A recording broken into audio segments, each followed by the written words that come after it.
Acting Leader.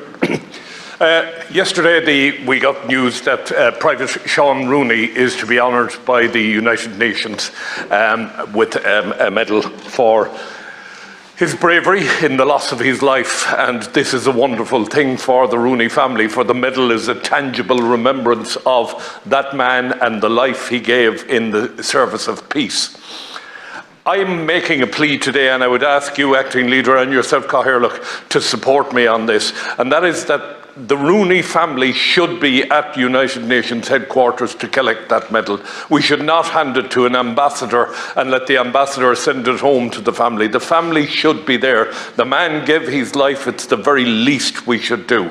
And speaking of people who gave their lives, 91 people from the Irish forces have given their lives in the service of peace since 1958. And it breaks my heart when I think of Billy Cadian lying in a cold grave in Ballyhaunis, and 3 or 4 plots away from him, Bob Gallagher, who was a United States serviceman, lies in the same graveyard. Gallagher is to have a Corvette named after him in the United States Navy, has been honoured by the United States Navy. Billy Cadian has never been honoured by the Irish state. Nor have the men of Jadaville, nor have the many others who have given their lives in the service of peace throughout the world. And I would ask that the Taoiseach and Minister for Defence would order a complete review of every single soldier that was engaged in an act of valour over the last period from 1958, and ensure that this state remembers them and remembers what they gave. The families have nothing for the 91, nothing, to show that the military star has been awarded to 1 or 2, but I get a military star if I get a heart attack and die overseas. It's not good enough. We really have to go back and do that. And I want to thank you, Cathaoirleach, for your forbearance. Thank you very much indeed. And I think it is important, Senator Craughwell, that we today recognise the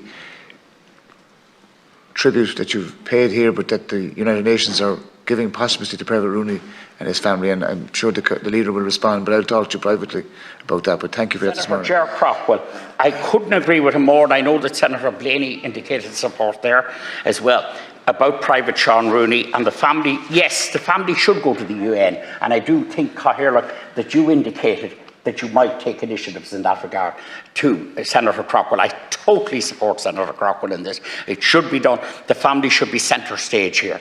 And it's enough to have the tragic loss of Private Rooney without just sending them something in the post, you know, and I fully agree with that, and that should be done. He's right in drawing attention to the 91 people who lost their lives in defence of the state or in defence of the value of peacekeeping internationally, which is incompatible with the neutrality that was discussed earlier. The Jadsville issue is very important. We have recently deceased in my own village or town of Baileyborough, Sean Gregory, who was a veteran of Jadsville, and he's from a great army family. His son Tony went on to a distinguished member of the army after him. And Sean Gregory was one of those people who were forgotten and who were mistreated, rather who were demonised after Jadsville, when in fact they were brave and good soldiers. And I think Senator Craughwell is correct, and we should be honouring in every conceivable way the people involved in Jadsville and their families.